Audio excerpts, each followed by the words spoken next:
Frequency Podcast Network. Stories that matter, podcasts that resonate.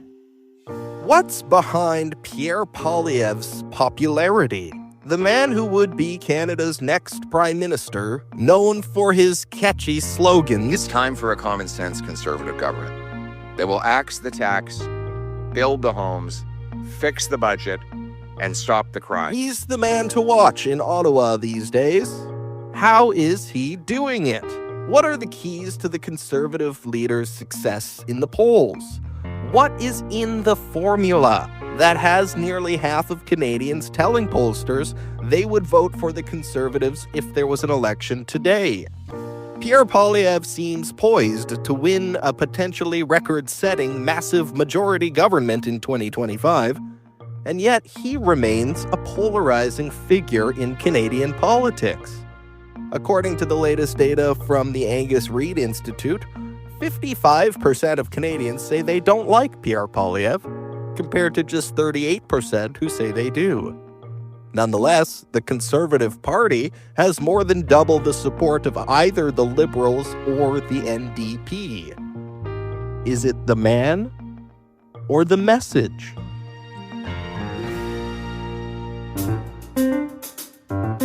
I'm David Smith. This is The Big Story. I'm joined today by Chris Day.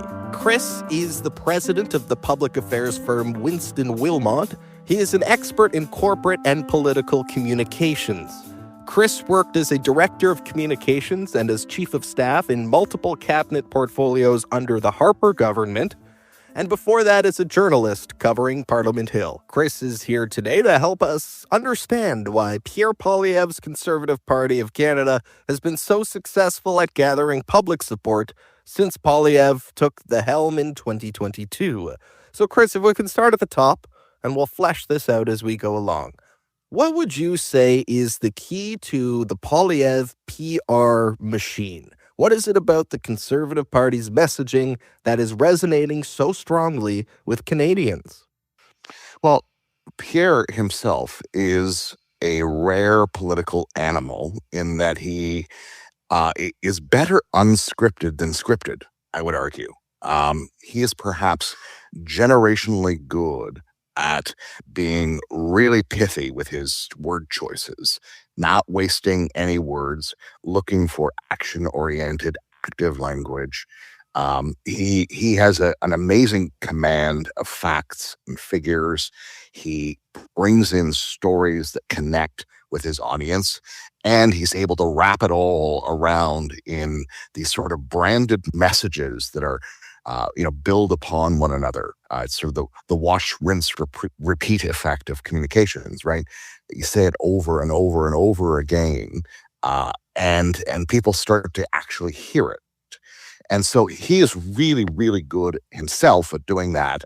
And the party has oriented itself around those messages that I was talking about, because they're the ones that are really connecting with Canadians' lived experiences right now. The last few years have been really very difficult for people on a whole bunch of fronts. And that's not just in Canada, it's around the world. Incumbent governments everywhere are dealing with this. But what the Conservative Party under Pierre have been able to do is really tap into that in a way to say, we hear you, in a way that those guys who've been in power for almost a decade do not. And that's, I think, the main key to their success right now. Can you talk a little bit about what they call message discipline for us? Why is that so important? From my perspective, and I know this sentiment is shared by members of the Parliamentary Press Gallery, anyone who's had the opportunity to ask Pierre Poilievre a question or interview him, he is very good, and it is frustrating as an interviewer, at answering any question you put to him with his key messaging. He stays on the point and he hammers those key messages regardless really of what you're trying to get out of him. Why is that so important for a political leader to be able to command his message with such discipline? So there are two reasons for message discipline, especially in the modern context. First off, for as long as I've heard this stat, this goes back 30 years, The average person needs to hear something 7 times before they actually start to retain it.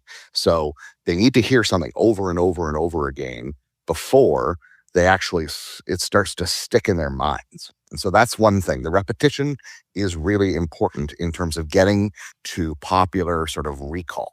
That's huge. The other thing that people often forget is that we have this minuscule attention span as people right now. Microsoft, I think in 2015, pegged the average adult attention span at about 6 seconds, which is less than our friend the goldfish at 8 seconds, by the way.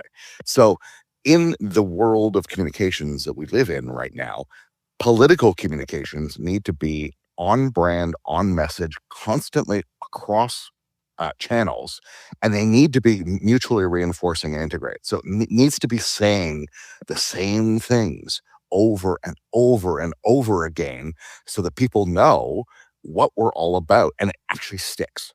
That's the challenge. Repeating it and then, getting sidetracked. Everyone's doing that these days, whether you're in politics or in, product marketing or any other form of communications. It's sort of like squirrel, right? You're off to the next thing before you're done saying what you're saying. Pierre has been especially good at that message discipline, staying on track with just a few very key messages and saying them over and over and over again, and having them frankly resonate and stick to people because they speak to their lived experience. So the repetition, the slogans, the axe the tax, build the home, stop the crime, fix the budget. You're saying it, right? Like you're saying it. That's because it's stuck in my head because I've heard it so many times. Right. And you are a particularly, clued in political watcher. But, what I've noticed over the last few months is in, overhearing conversations for people who are not sort of political animals, right? In, settings at the local hockey arena or, at my in-laws' place over Christmas or, at the local pub or whatever. I'm starting to hear more of that messaging in regular discourse. And that is where I think you're seeing it play out in the polls, right? There is this sort of popular support building for a message track that Pierre has been weaving for the last couple of years. Okay, on the other side of the equation, the Liberal Party has been working hard to define Pierre Poilievre in a negative light. They are running attack ads against him. Why do you think the Liberal messaging hasn't moved the needle? So I would challenge you on that. I don't think they have done a particularly hard job of defining Pierre Poilievre, and I think they're going to pay the price for that.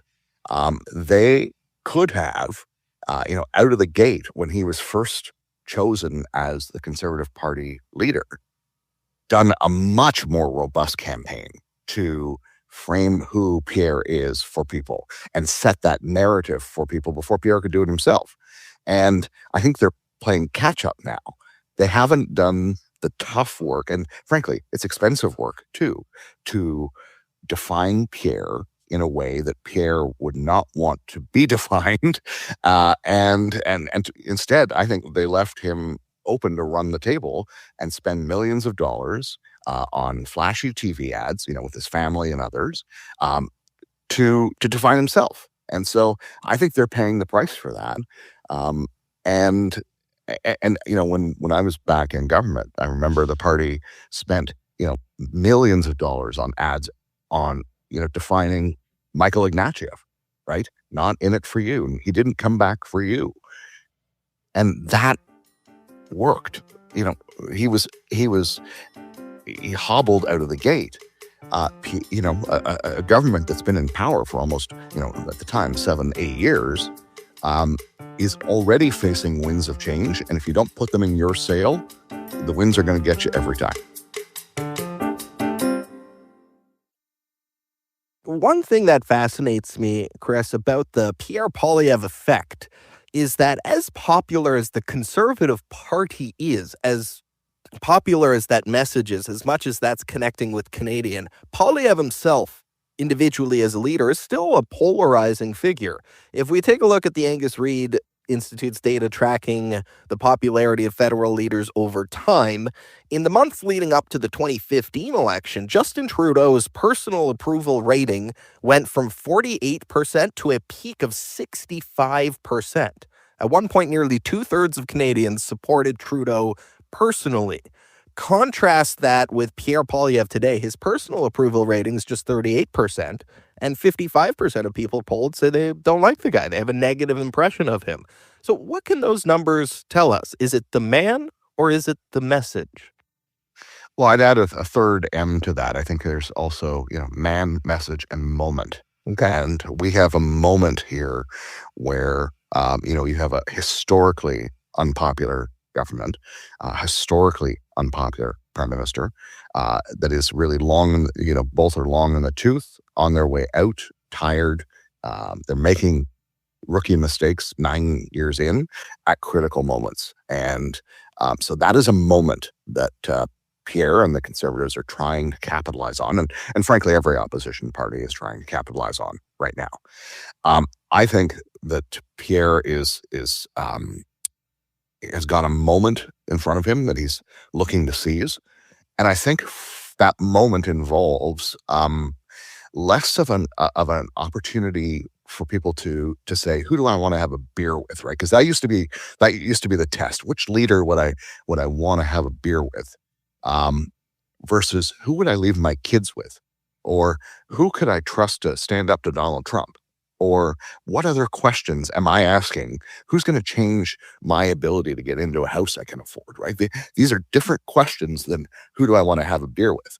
Justin Trudeau may be the guy at the party that you want to hang out with all night, but do you want to be left with Justin Trudeau's hangover? That, I think, is where Pierre is coming in and finding his moment. Okay. The beer test for a politician. Would you like to have a beer with this leader? Is maybe more useful in good times than in bad, perhaps. Yeah, I think so. And I think, when you look at the sort of net popularity figures, right, like Pierre's leading a very, very popular political movement right now. So if he's, +1, +2, then he's still at 50%, right? When you look at, leader versus party figures in other polling, both Jagmeet Singh and Justin Trudeau are major drags on their already languishing parties. So that's a real problem for any political outfit. Frankly, the next most popular leader, I think, is Yves-François Blanchet of the Bloc Québécois. And there, too, where he is running MPs, you're seeing a real sort of openness to people to listen to his message.